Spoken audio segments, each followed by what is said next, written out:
Soldering iron নিয়ে শত রকমের আপনাদের কাছে প্রশ্ন রয়েছে। দেখুন, এটা আমার একটি সোল্ডারিং আয়রন। আমি আপনাদের দেখানোর জন্য এত ময়লা করে ফেলছি। দেখুন, লিড ঠিকই গলছে, কিন্তু এটা দিয়ে যখন আমরা কিছু সোল্ডার করতে যাব, দেখতে পাচ্ছেন, যখন আমরা এটা দিয়ে কিছু সোল্ডার করতে যাব তখন কিন্তু ভালোভাবে সোল্ডার হচ্ছে না। এর মূল কারণ হলো এটা ওভারহিট হয়ে যাওয়ার কারণে। এটা সামনে দেখতেই পাচ্ছেন আপনারা, অনেক পরিমাণে ময়লা আবর্জনা লেগে আছে। এটাকে আমরা ক্লিন করার জন্য অনেকেই বলছেন, ভাই কিভাবে ক্লিন করেন, কিভাবে আপনি কি করেন। এই কারণে আপনাদের কিছু প্রোডাক্ট দেখাই।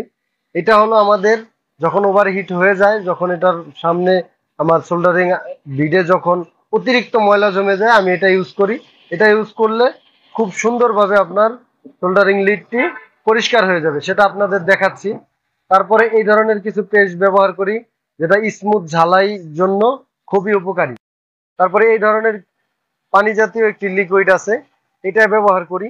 এটা ব্যবহার করি যে কোনো সারফেস স্টেশনে, তারপরে আপনার এই লিথিয়াম ব্যাটারিতে যত দ্রুত আপনার ঝালাইটা হয়। অনেক জায়গায় আছে প্লেন জায়গা হইলে ঝালাই ধরতে চায় না, স্টিলে বা অন্য অন্য যেই মেটাল গুলো আছে। তো এই জেলটা যদি আপনি দেন তাহলে খুব সহজেই সেখানে ঝালাই ধরবে।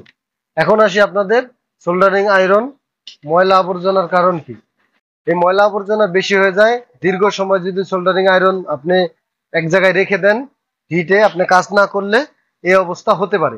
তখন আপনি কি করবেন, এই ধরনের একটি সুতি জাতীয় কাপড় নেবেন, আর তারপরে আপনার এই পেস্টটার মধ্যে আপনি সুন্দর করে একটু চুবিয়ে দেবেন।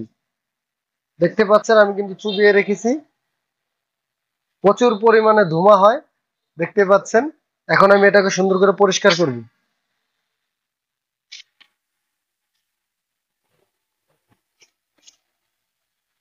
দেখুন, আপনাদের ভাবনার চাইতে বেশি পরিষ্কার হয়ে গেছে, দেখতে পাচ্ছেন। এখন যদি আমি এটা দিয়ে যে কোনো কাজ করি, আমার খুব সুন্দর কাজের ফিনিশিং আসবে। দেখতে পাচ্ছেন আমি সোল্ডারিং লিড ধরার সাথে সাথে কত সুন্দরভাবে সোল্ডারিং ধরে গেছে। এখন যদি আমি একটা সার্কিটে ঝালাই করতে চাই, দেখুন কত সুন্দরভাবে আপনি ঝালাই করতে পারবেন, একদম স্মুথ ঝালাই হবে। ঠিক আছে, এখন আপনার ধরার সাথে সাথে ঝালাই হতে বাধ্য।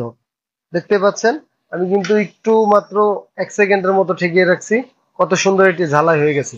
তো তাতাল নিয়ে যারা, সোল্ডারিং আয়রন বা তাতাল নিয়ে যারা বিপদের সম্মুখীন হচ্ছেন, ঠিক মতো ঝালাই হচ্ছে না, আপনাদের তাতাল ওভার হিট হয়ে যাচ্ছে, ময়লা জমে যাচ্ছে, তাদের জন্য এই পেস্টটি সাজেস্ট করব। আর এর বাইরে যদি কোনো কিছু আপনাদের জানার থাকে অবশ্যই আমাকে কমেন্টে জানাবেন। খোদা হাফেজ, ভালো থাকবেন সকলেই।